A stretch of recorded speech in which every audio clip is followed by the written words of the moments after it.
Verificationism, for all of the influence that it had, ran into some logical problems, or at least some alleged logical problems. Sir Karl Popper brought these problems to the attention of the philosophical world back in 1935, and he favored a view that we're going to talk about today. That view is falsificationism. I want to start by clarifying something. Someone has pointed out to me that there might be different usages of the term verify that are out there in the world. That would have caused some confusion. Darrell pointed out to me that in his experience and his usage, the word verify just means test, not a particular kind of test. Now, I'm used to, this is not just in philosophy, but also within science and among scientists who have spoken on the same issue, I'm used to a different usage. Verify means not just any old test, but a positive test. You verify a theory when you find that what it predicts turns out.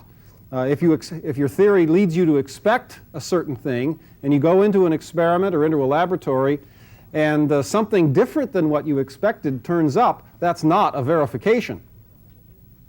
Now it's possible, and Darrell pointed this out, that well, maybe you verified something else. Yes, indeed, maybe you verified something else. That's true. But in my usage, and the one that we're using here whenever we talk about verifiability, we're talking about finding positive instances. And so the verifiability criterion of meaning says that sentences are meaningless unless they can be verified, unless they can in principle be shown to have positive instances. And that's going to be important in what follows. But so I just want to repeat that. When we talk about verifiability or verification or to verify, when we use any of those words here, whether we're talking about criteria of meaning, criteria of demarcation, or just plain old verification as it occurs in scientific practice, or as it is alleged to occur in scientific practice, when we speak about it, we're talking about the finding of positive instances, and that's going to be opposed to falsification, which is the finding of negative instances.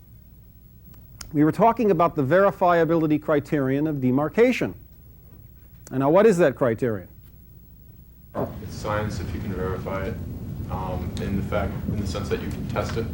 Then it's scientific. Only if. That's important too. Not everything that is verifiable is scientific necessarily. I mean, some straightforward, plain, commonsensical statements might be verifiable, but there's nothing particularly scientific about them. But a necessary condition of a proposition's being scientific is that it be verifiable. That's not sufficient. It's not enough. Just because a sentence is verifiable, that won't make it scientific. But if it doesn't have that characteristic, if it's not capable of being verified, then according to the verifiability criterion of demarcation, according, that is, to the soft core verificationist, then it isn't scientific. Carl. The theory makes a prediction, and you make a test, the test comes out positive in accordance to prediction. What did you just prove? Well, that's going to be part of the issue for today, okay? But the verifiability criterion of demarcation said that a necessary condition for sentences to be scientific is that they be verifiable.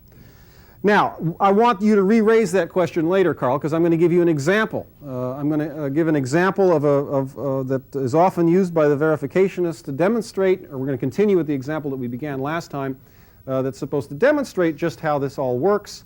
It not only shows a distinguishing feature in general relativity that, according to the verificationists, softcore verificationism made that theory scientific, but there's also implicit in it, and this is important too for the later discussion, an ideal of the methods of science.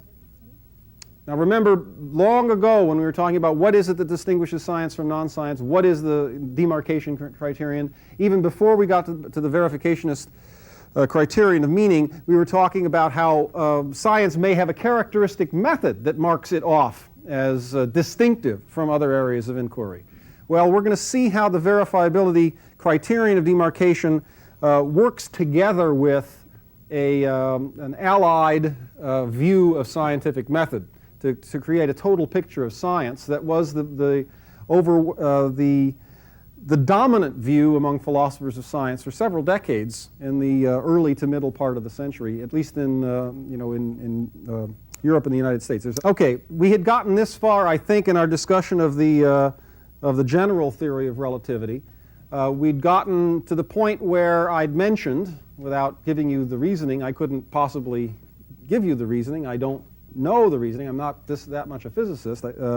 But there is a feature of general relativity that might sound strange, and that is it claims, it has as one of its consequences, if you like, that the geometry of space-time is not constant. It's not Euclidean, for one thing. It's not what our common sense would lead us to expect. But neither is it any one of the non-Euclidean geometries. It varies from place to place, from time to time, from space-time to space-time. And it varies specifically as a function of what? Concentrations of mass. I mean, around very heavy concentrations of mass, the very structure of space-time, the geometry of space-time, according to general relativity, is different than it is in relatively empty space. Now, as Einstein came up with this theory, and I gave you a thumbnail sketch about his motivation, it was not empirical. It was not specifically to account for some experiment that had not been accounted for well by other theories. It was a systematic motivation. He wanted to try and improve the theory, to make it a little slicker, neater, more aesthetic, make it more universal. All of these are systematic considerations, and by that I mean they have to do with things internal to the whole system of the theory, not because of some observation which might be external to the theory. Okay. So those were his motivations, and he'd come up with the theory on a mathematical basis for the most part. And yet, and here's where the verifiabilists want to point to Einstein and the general theory of relativity as a good example of the creation of a scientific theory, and yet he said to himself, how might this theory be tested? Now that showed that the positivists had some kind of line on, at least that's supposed to confirm the whole positivist picture of philosophy of science, which emphasizes testability. All the positivists say that what's really crucial and what's important about science, what really marks it off, is that its stress on observables, on observation and on empirical test.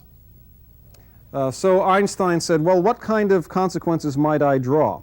The theory would seem to suggest that there might be distortions of space-time in the vicinity of massive objects. Well, there's a convenient massive object in our vicinity. What is it? The sun. It's the most massive object in any kind of proximity to the Earth. Light travels the shortest distance between 2 points. It's a kind of a physical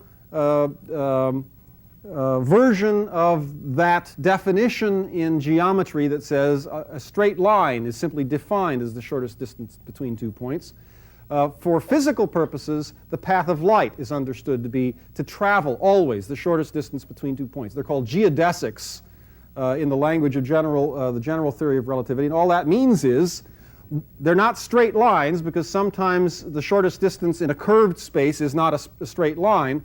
Geodesic just means shortest distance between any 2 points given whatever geometry there is. And there actually is a mathematician's notion. So to put all that together, light travels geodesics, shortest distance between 2 points, whatever the geometry.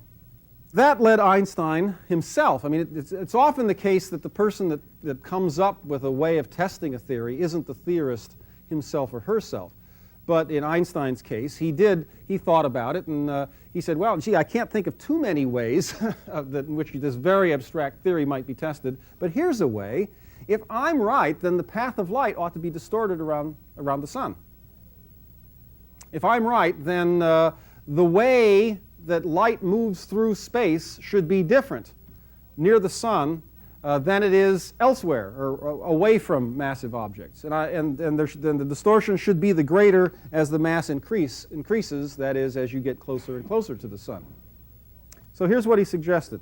Let's pick a point in the... First of all, let's calculate when we're going to get the next solar eclipse, which is something that they've been able to do since about Thales anyway, which is 2,000 some years ago. So that wasn't a particularly tricky problem. They were able to calculate that there'd be several solar eclipses in the next few years. There was a war going on, so it was an open question whether they could get down there to look. And of course, Germany, the country that Einstein was in, was very much involved in that war. But anyway, he says, all right, well, there's going to be some solar eclipses coming along. One in 1919, for example. And so this was in 1916 when Einstein is figuring all this out. He says, all right, now let's figure out where that solar eclipse is going to be observable at its peak. You know, where should we set up our instruments so that we get the full effect of being able to look at the sun? I mean, that's the point of the solar eclipse is you could actually direct your measuring instruments, your telescopes, and whatever other instruments you might deem appropriate for your experiment, you can direct them toward the sun and expect to get a reasonable reading. That's not so easy when the sun is at its fullest brightness. But during a solar eclipse, the moon comes before and fills the disk of the sun. It's not wise to look at it with the naked eye, but you can. As a matter of fact, you'll be hurt if you look at it with the naked eye, so don't do that. But at least, you know, instruments can be focused up there, and you can get readings, and you can see, in particular, the background stars, which you normally can't do. So here's the way he thought of it. Let's figure out what the sky normally looks like, the night sky especially. Let's see what the sky normally looks like when the sun is not there. Let's find that place where we're going to look at the solar eclipse. And you don't have to actually go there because they can calculate this. Observational astronomy is sufficiently sophisticated so that they could figure out. I mean, you can get computer programs now that will tell you what the night sky or the day sky or whatever will look like from any arbitrary place on Earth. And you can get them for your little Macintosh, and it doesn't cost. As a matter of fact, there's public domain. But, and it's cute. But so he said, let's figure out what the sky should look like if the sun isn't there. But let's say that that's the way the night sky looks, okay? Or that's the way the sky looks when there's no sun there. And let's say we pick the place that has 3 stars in it. You know, it's going to have some number, 3 prominent stars. Well, here is what the theory of relativity suggests. Let's say this is the place where the solar eclipse is going to occur in the sky, and normally there's 3 stars there. And let's say this is the path. Here comes sun, moon, from whatever directions, and gets here. And so at that particular moment, sun, moon are like that. And under normal circumstances, you would expect that because there's this big thing, the sun and the moon sitting right in front of your field of vision, you shouldn't be able to see those stars. If you're looking at a star, let's say here you are, there's your eye, okay? Okay, your eyelash. Here's your nose. Oh, wait, you don't care about that. Anyway, when you're looking at a star, there's either a wave front that's coming at you or particles, depending on how you look at this, how you understand light. But there's the path of light. Let's call that the path of light. Comes to your eye.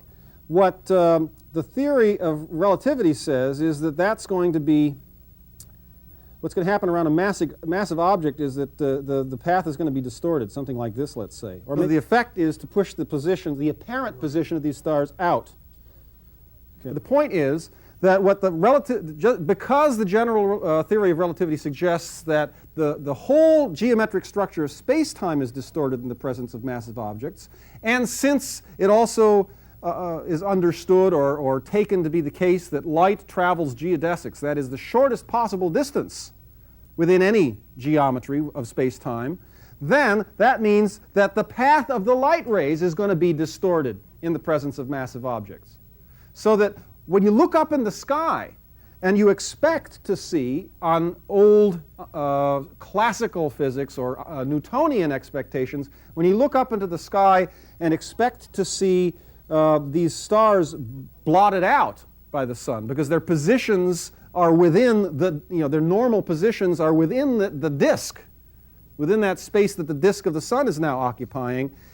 What the Einsteinian theory, and this is an ingenious thing for Einstein to figure out. I mean, people have told the story for years, but it's very hard to figure out good ways of testing theories. There's no simple matter. He said, well, my theory seems to suggest that we should still see those stars, and they should look like they're farther apart than they normally are, that they are in new positions. It should look, for all the world, as if they've moved relative to the rest of the night sky, which of course they won't do. I mean, and so this, would be a good indication that whatever the Einstein thought, whatever the general relativity theory said, was perhaps accurate. Okay, so that was the proposal, and first of all, it was not possible to perform these experiments for several years, as I've mentioned, because of the war. There was an added problem. Some of the best experimental observational astronomers just happened to be English, while some of the best physical theorists, notably Einstein, happened to be German. And it was impossible for them even to pass word in a reliable fashion about the work that they were doing back and forth across the war lines, let alone cooperate in any kind of an experimental undertaking. So they waited. And the scientists were very patriotic and everything, at least as much so as anybody else, and so they didn't really try very hard to cooperate. But word does get across these borders, and Arthur Eddington in England in particular did learn of the theory, was excited by it. Eddington was a prominent observational astronomer, among other things. And so there was a great deal of anticipation of the end of the war. People hoped that perhaps it would be possible to perform these experiments in 1919, but as the deadline came within a year or so, it didn't look too hopeful. But in November, I mean, the eclipse was supposed to happen like in January or February, someplace early in the year anyway, in 1919. In November, I guess it's the 11th hour of the 11th month of the 11th day, that's Armistice Day, in 1918, peace was declared, and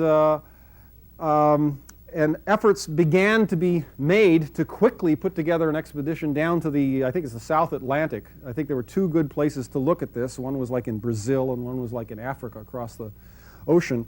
Two good places to make this observation, and it's no cheap thing to do either. They had to, one reason it couldn't be done in wartime, even by one of these nations, is you had to have a ship to take the expeditions down there and to set up all this equipment and to get it set just right so it was relatively stable. And the ships were being used, you see, to sink other ships and to transport goods for the war purpose. So all of a sudden, huge activity right after November of 1918 to try and get this expedition mounted. An experiment was conducted, and this is what they saw. They saw just exactly what Einstein predicted. And it was quite surprising. I mean, you don't expect, you never expect something like this, that under these very special circumstances, the stars look like they're moving.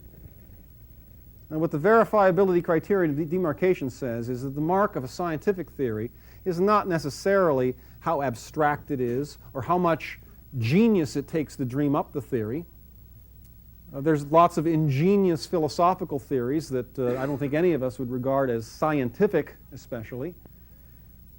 But the mark is not so much the ingenuity of the theory, but the testability of the theory. And in particular, for the verificationists, it's the verifiability of the theory. And here is an example of a theory, the general theory of relativity, which was proposed. One lousy experiment, which again, of course, can be repeated, but one single type of experiment was proposed. It came out just the way that the theory anticipated, and suddenly the general theory of relativity was widely embraced. Simply on that basis, embraced by physicists.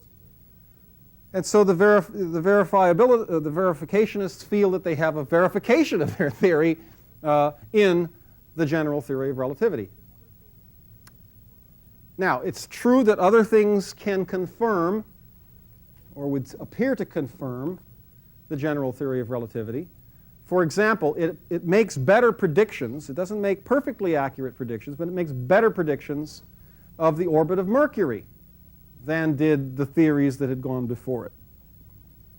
But again, there are problems. It still doesn't make perfect predictions of that orbit. So that's an interesting possible area for future development. But there's another experiment that presumably, observations that could confirm the general theory of relativity. And there's a third thing that was another widely known way of confirming the general theory of relativity. But I believe there weren't many more than these three basic ways for several decades. People couldn't, it was not very easy to think of ways in which the general theory of relativity conflicted in its predictions with the classical theory. But for the most part, where it conflicted with the classical theory, according to the verificationists, it was confirmed. Okay, are there any questions? I mean, what I try to do here is to offer you an example of the kind that the verificationists would give of not only their criterion of demarcation, the thing that distinguishes science and non-science, but of scientific method as well. They now would say, having told a story such as the one I've just told you about the general theory of relativity, they'd say, the method of science is the following. An hypothesis is proposed, or a theory is thought up, and they might or they might not say that this is done through inductive reasoning from previous data. But however it arises, a theory is proposed. It is then taken into the laboratory, or in the case of such things as astronomy, it's taken out into the field, and observations are performed. First, though, you have to figure out, and this is a tricky issue, what sorts of observations really would be relevant. What kinds of things does it predict? And you look especially for things that it predicts that might be different than those things predicted by alternative theories. But once you've done that, and that is difficult work, you do what you can to perform the tests, even if that takes years, even if you don't now yet have the technology. If you can simply specify a test that would work, you can work hard to try and improve technology. I mean, in today's theories, some of them require the construction of machines that couldn't even have been dreamed of just a few short years ago, and the only reason anybody ever dreamed them up is simply to test scientific theories. The particle accelerator, there's a name for the huge one, super collider, that's being constructed in Texas and was under consideration for construction here in Monroe County. But that super collider serves no other purpose than the examination of consequences of scientific theories. And what the verificationists would tell you is that what scientists seek is verification, confirmation of their theories. Okay, now, is this the same question? Because I want to get back to the question you asked before. Okay, now. So the question is, how can you go and say that this theory is true? Because I perform an experiment and, well, it meets the prediction of this particular theory, but there's also probably an infinite number of other theories that also make similar predictions in this case. Which theory is being proven true, basically? All right, so do you understand the question? Why do you say there's an infinite number of theories that... Magic ducks move the stars when the sun is with the moon, between the earth. Okay, Right? there's Now, a that's theory about prediction. magic ducks. All right, and apparently the stars are moving. Is So my therefore magic the duck theory is true. proved? What you're pointing out is what Karl Popper what bothered him considerably about the verifiability criterion of demarcation. And it involves something that, how many of you have taken logic? Some of you? Any of you? It involves a particular a way of reasoning that Popper said, gee, I'm sorry, but there's a logical fallacy involved here. It's a very serious logical mistake. I mean, here we have general theory of relativity, GTR, implies that the stars move. And so then you go out there and you perform your observation. And lo and behold, the stars appear to move. Right? And then you seem to be concluding that the GTR is true. Okay. Let me put is true up there just to make this. So once again, on the basis of this, now this step is okay. This step you've deduced, apparently. I mean, Einstein figured out that this was a logical consequence. This was a prediction of the general theory of relativity. And what the sentence as a whole says now that I've spruced it up is, if, that's what if then, that's what this arrow is supposed to indicate. If the general theory of relativity is true, then it follows that the stars should appear to move. Now that's what Einstein figured out. Eddington went out and looked. Lo and behold, the stars did appear to move. And it seems that the conclusion is being drawn, well, that the general theory of relativity is right or true or correct on the basis of this kind of reasoning. Doesn't this seem like this is the kind of reasoning that's involved? And yet, those of you who've taken logic, what fallacy is this? Does anyone know what its name is? I'm not one usually. I mean, it's not very important to know the names of these things. It's called the fallacy of affirming the consequent. Okay, it's a fallacy of affirming the consequent. And the idea is that in a hypothetical line of reasoning, hypothesis implies, I don't know, observation. Observation, therefore, hypothesis is true. That's a fallacy. And the reasons are just the reasons that Karl mentioned. What Karl points out is there might be a lot of things that imply this. For example, that there are magic ducks out there who leave the stars alone. Why magic ducks, I don't know. No one knows that. But there are magic ducks out there who leave the stars alone for the most part. But if you were to, they sort of hover around behind eclipses. And so whenever, like we haven't looked up there, so we haven't, and we haven't noticed it before. Now that we know to look for it, we can look up every time, and lo and behold, there they are. We don't see the ducks. They're magic. They're invisible. But what they do, they're very large as well, is they shove the stars, out every time. And why they do this is also unclear. Okay. But, there's a theory, the magic duck theory. Magic duck theory implies stars move. The stars, when we look up, do appear to move. Therefore, the magic duck theory is confirmed. Now that's it's odd. Now you can make these things up at will. There are literally this is not hyperbolic. There are literally an infinite number. You could go on forever. You could say I'll show you how. Here's a trivial way of showing you that there are an infinite number of such stories. Theory 1, there are 2 magic ducks out there moving the stars. Theory 2, there are 3 magic, etc. There are an infinite number of theories that you could be conducting. It could be rabbits. The mind spins. Now, all of these theories, if properly constructed, imply that the stars appear to move So it seems bizarre to say that just because the theory implies that the stars appear to move, and then they do, that we therefore get some kind of confirmation. Yes? It doesn't really matter which one is true. If they both provide predictions as to what happens, you can use either one to get the prediction you want, if they both provide the right prediction. So it doesn't really matter which one is true. Okay, so the measure of a scientific theory, the verificationists say, is this verifiability. And it's only a necessary condition. Just because a theory is verifiable doesn't make it scientific. Right? On the score of scientific method, though, and that's where I want to come back to you, can this be scientific method? I mean, we've confirmed each of an infinite, what we now know to be an infinite number of theories. There's no reason to pick out the general theory of relativity from among those, is there?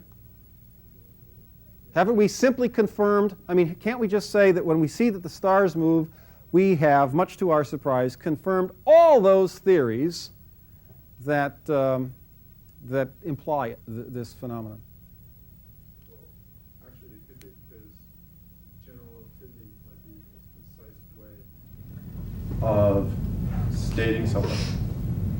I don't know. It seems like magic ducks is pretty concise. It takes years to study general relativity. You all understand the magic ducks right now, right?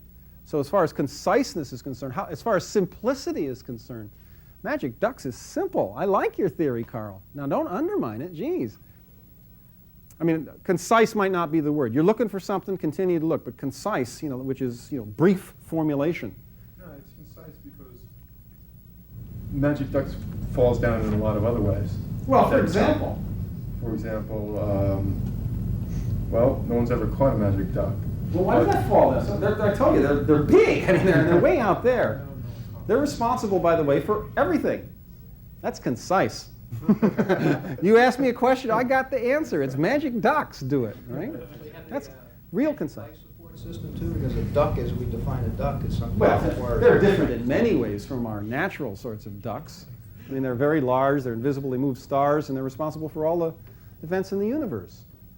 I don't know whether they require any life support. Is it good for any other use than eclipses? Soup?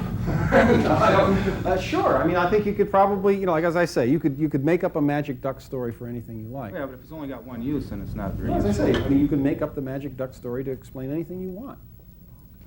I mean, it's magic ducks keep the planets in motion. Now, it's not satisfying. It's not scientific, but this is this explains Popper's concern. It doesn't sound like scientific method. Something seems wrong with it. Yet something seems right about the story, and certainly something seems very scientific about the general theory of relativity. And there's something in there that needs to be captured. But Popper urged, please, let's not move, this violates the laws of logic. He said, so we had better look elsewhere. Was there another hand that I overlooked? Yeah. I was just going to say earlier that because you proved the duck theory is correct, it doesn't disprove the other one. It doesn't falsify the general theory of relativity. Correct? Mm-hmm. And we'll move on to that. I mean, you're right to suspect that falsification is the direction that Popper wants us to move in. But there's a few more things I want to add to the story. The general sort of argument that, let's see, antecedent, that's the thing that becomes to the left of the arrow, implies consequent, that's the thing to the right. Antecedent meaning first, consequent meaning thing that's supposed to follow. Okay?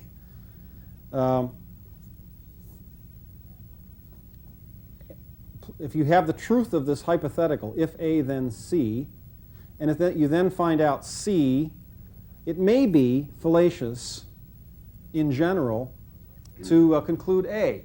So someone might argue that in science we can, it's not just like, we're not merely trying to confirm an hypothesis with a single experiment. We ask that the experiments be repeated. We ask that they be varied, and so that the usual situation in science is not like this one that we've mentioned in the general theory of relativity. Usually there's a great deal more information. And then it's just the case that our conclusions aren't certain. We might be wrong. All we can say is that they're more or less probable based on the evidence that we've got. And as we get increasing amounts of evidence, we have increasingly better confirmation of our theory. And this is all we're saying. I mean, this is a way you might defend the verifiability criterion of demarcation, not as a way of proving the theory once and for all, but of testing it for its probability. Now, the story about the general theory of relativity is kind of an embarrassment to that line of reasoning, but it might seem to you to be pretty good as a general story about science, and this general theory of relativity is sort of unusual in that it only has one or a small number of possible confirming experiments. What I want to do is to spend a few moments talking about why that line of reasoning doesn't seem to me to work. Or at least hasn't, I mean, whether it seems to me to work or not is probably not as important as that it hasn't. There's a lot of people who have been at least troubled by the facts and the issues that I'm going to discuss for a few minutes now. And what I want to do is to distinguish between two different kinds of generalizations, general statements. This is the thing I'm going to address for a little while. One, so-called accidental generalizations. Two, law-like. And we'll get back to Popper shortly.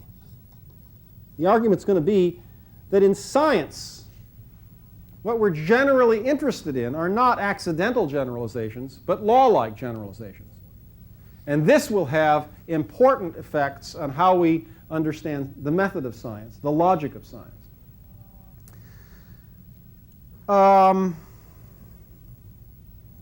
An accidental generalization is something like the statement that all the marbles in my bag over here are black. There's nothing about the bag that makes it happen, that makes it sort of a law of nature, if you like, that makes it necessary that everything that's in there be a black marble or that all the marbles in there be black. It just happens that I've arranged it. Or maybe it's accidentally happened. I mean, that's another way of thinking about this, that all the marbles in there are black. But I'm not trying, I don't mean to assert some sort of necessary connection between being in this bag and being a black marble. If I just happen to look into another bag over here and say, gee, all the apples in here are green ones. Okay, let's say it was a bag of apples. When I'm saying that, I'm just reporting on a fact. It just happens to be the case. I'm not saying that by virtue of being in this bag, nature makes it necessarily happen that the apples will be green. I mean, so there's two. What I'm trying to get at is that there are two different ways of using and understanding general statements. One is in a law-like way, when what you mean to say when I say that all things in the all objects with mass in the presence of other objects with mass are attracted, this is a general statement, are attracted to those other things directly proportional to the masses and inversely proportional to the distances between them. Now that's the law, that's Newton's law of gravity. Pardon me? Yeah, with a big gravitational constant in there. But the proportionality got the constant in. I just said that they're proportional. But that statement does not mean to just simply report that every time we've looked that's happened. I mean, it is useful in physics, and physics is useful. Science is useful, not just because it issues reports on the week-to-week, year-to-year, decade-to-decade, century-to-century activities of scientists. These are not just post hoc reports about what has been observed. Science is useful and valuable. It is sought. It intrigues people because it gives us it seems to give us an understanding of the way the world works. And that's useful because it can give us guidance in the future. Again, an accidental generalization just simply tells you the way things are. It doesn't tell you how they're going to be. It doesn't tell you how they're going to be on the other side of the moon. It doesn't tell you about how they must be, but the laws of physics are valuable just because they have this wider scope. They speak not just about all the things observed so far, but the conclusions, if they're to have any significance to us at all, must talk about the as yet unobserved. I mean, if it's a scientific law or a theory, it's supposed to tell us what we can reasonably expect if we look over there, where we haven't looked yet, right? So that scientific statements are law-like rather than accidental generalizations. So when we're talking about how do we arrive at these general statements in science, one thing that must be understood is that it's law-like generalizations, ones that, and here's a crucial condition, which is sort of wordy, so I'll try and explain this. The characteristic feature of these things is easy to explain if you've got, several paragraphs to use like I just have. I think it's fairly clear what the difference is. But if I want to summarize this in a short sentence, there's not many ways to do it. I'm going to give you a short sentence and then explain it because it's dense, like a lot of these short sentences that explain fancy philosophical ideas. But this one, law-like generalizations are distinct from accidental generalizations in that these latter, the law-like ones, support, I'll put that in quotes too, they support counterfactual conditionals. Okay. Now this captures, I think, their full scope. And you need to capture their full scope if you want to appreciate just what the scope of these laws are. I mean, in use, I'm just talking about some philosopher's idea. We're describing just exactly how physicists make use of these theories, and they use them in a law-like way. They would not be useful if they were not treated in a law-like way. And again, that's best captured in this idea that law-like generalizations support counterfactual conditionals. Here's what I mean. A counterfactual conditional is a condition, is an if-then statement that specifies conditions on the antecedent end and expectations on the consequent end. Like, if you look at the solar eclipse and look at the sky in the vicinity of it, that's the antecedent, that's the if part, then you will see that the stars appear to move. That's the consequent part. And it is counterfactual because, that isn't necessarily counterfactual, but what scientific laws do is more than predict what you would have seen had you looked at the planets just as they were beginning to congeal from the gaseous cloud that made up the system several billion years ago. I mean, they do tell you things like that. So they tell you about what happened in the past long before there were any observers in this neighborhood anyway. Okay? And they do more than just tell you what happens. The laws of physics do more than tell you what happens out there in distant galaxies, distant universes even, I guess, depending on how you define universe. They do more than tell you about what happens in distant, as yet unobserved parts of time and space. They do that. The laws of physics, if they are right, are thought to tell us what has happened, what will happen, and what happens in distant parts of the universe. So they have a big scope. But you might say that's still just a very large finite scope, depending on your view of whether space and time or space-time is finite or infinite. You might think that's still just a very, very large finite scope. What I'm going to try and argue for is that law-like generalizations, if they're useful at all, it's because they have infinite scope. They tell you things not just that did happen or that will happen or that are happening.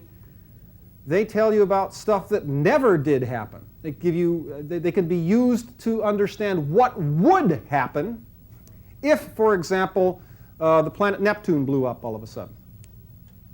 If the planet Neptune blew up all of a sudden, the laws of physics are supposed to give us some indication what we could expect.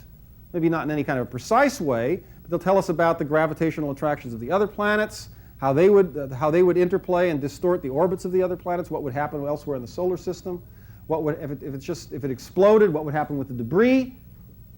Now, none of this has happened, and possibly none of it ever will happen. So it's counterfactual. But the laws of physics give us information about such counterfactuals. Why do I say they are valuable only insofar as they do this? Well, it's because when we turn to use the theories of science, we want to know what would happen if I did this, what would happen if I did that.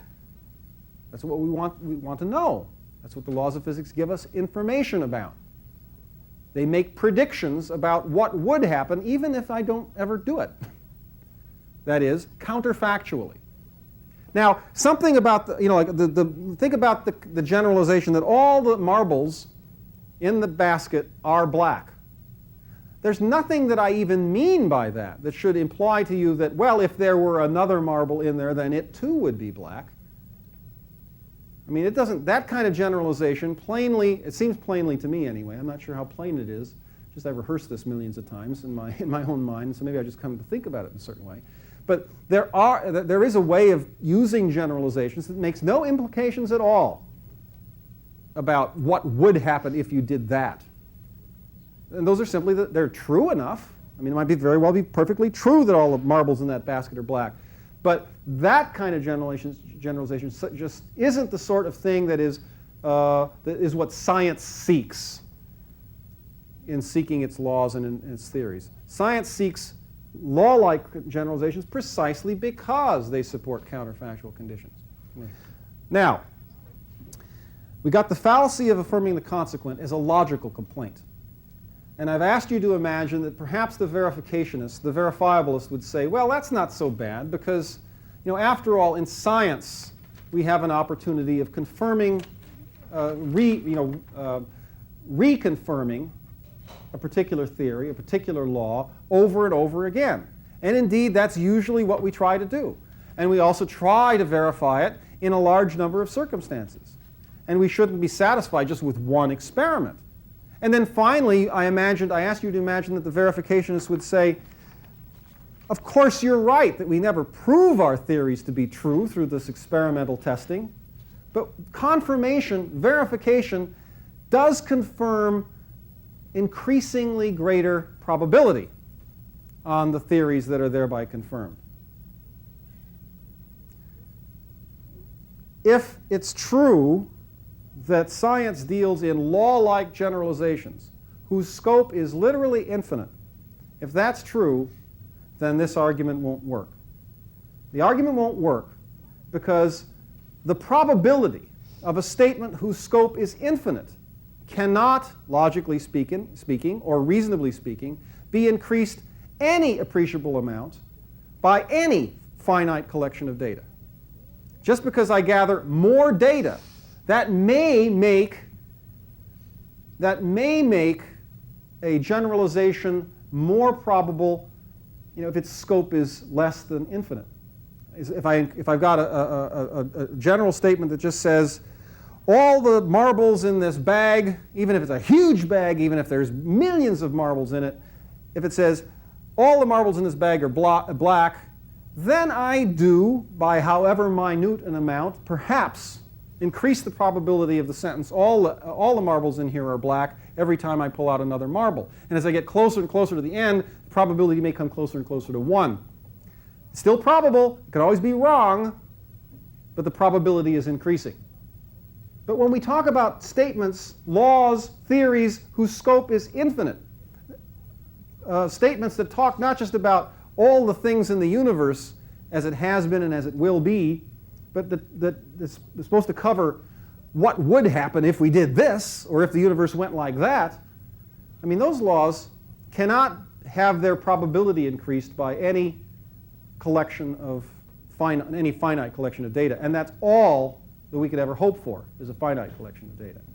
So the verifiability criterion of demarcation is doubted by Popper for 3 independent sorts of reasons. One is the straightforward logical argument that the method of science that seems to be recommended by the verificationists commits the fallacy of affirming the consequent. It is logically fallacious. In response to the argument that The verificationists never had certainty in mind. They only were talking about increasing the probability of statements. Popper responds, or could respond, the falsificationists can respond, that that argument, that response won't work in the case of scientific laws because scientific laws and theories are law-like and they are infinite in their scope. That means no finite collection of data can appreciably increase their probability. And then finally, a final argument goes like this. Scientists don't do that. Scientists aren't marked by their tendency to go out and try and confirm their pet theories. That's not what scientists do. The verificationists would have us believe that the scientist's goal in life and his method is to go out there and try and prove himself right. And Popper says, surely that's not what marks science. Science is marked by its openness to critique. Popper was concerned at a kind of an intuitive level. You know, he was a lover of science, an admirer of science, and this whole idea had rubbed him the wrong way, that the demarcation criteria, that the thing that distinguished science from non-science was verification. Why? Let me go back to the story I started with. Long before we got to Popper, really, I mentioned his name. But when we were talking about the verifiabilists and their criterion of demarcation, I mentioned to you that Popper had actually coined this term, this expression, criterion of demarcation. And he'd done that much later than this work that we were talking about among the verifiabilists when they were trying to figure out the difference between science and non-science. That was what they were trying to figure out. They just didn't call it criterion of demarcation. But I also told you the little story about Vienna. All of Popper's friends, Popper too, were interested, both positively and negatively, to different aspects of some of the hot movements, the hot intellectual topics of the day. Among them, general relativity. Among them also, Marxism, which also called itself scientific socialism.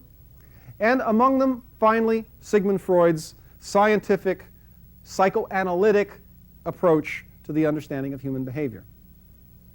Now here's the thing that troubled Popper about, he wasn't sure what it was that troubled him when he started this work. That's what made him investigate the matter.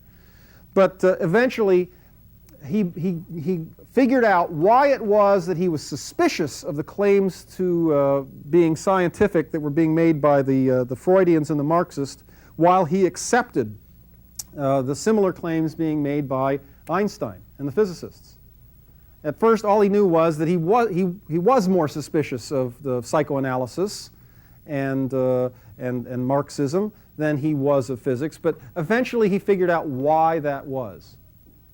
It's because whenever you ask, and you may not be familiar with this, and I'm not going to be able to give you much in the way of examples, but I'll just tell you the story.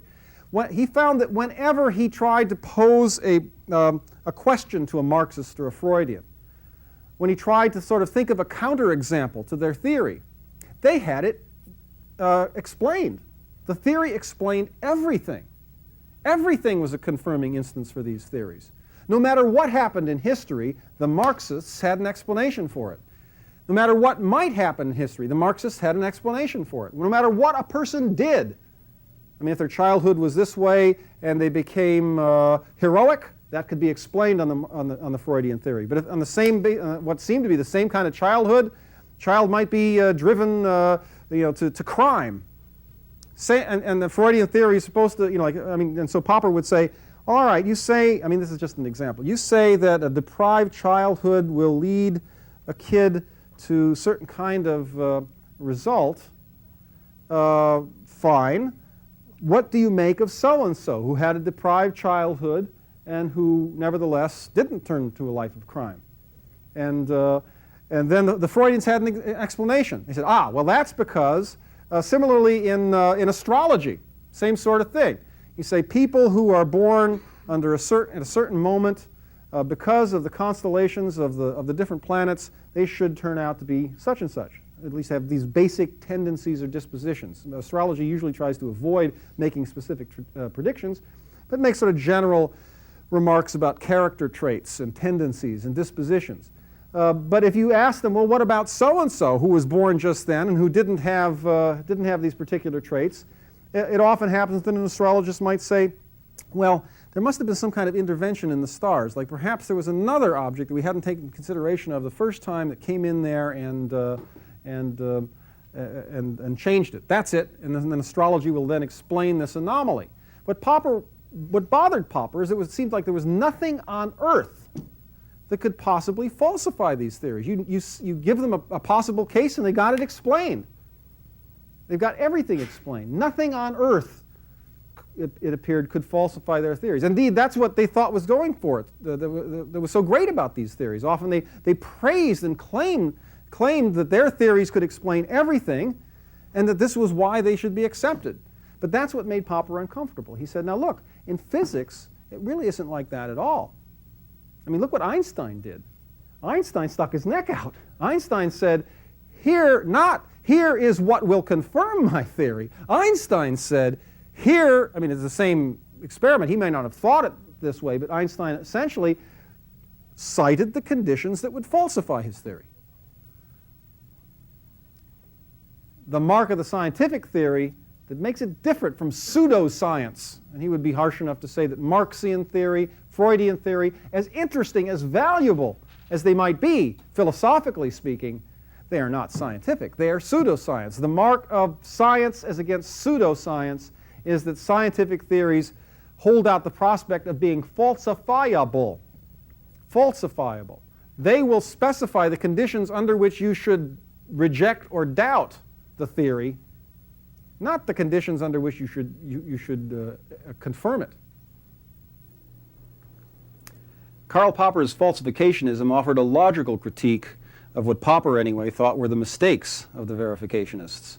There were logical mistakes, but then there were also mistakes about exactly how science proceeded, according to Popper. But Popper's theory, too, came under fire, both for logical reasons and for reasons of historical accuracy. We'll see that in the next episode.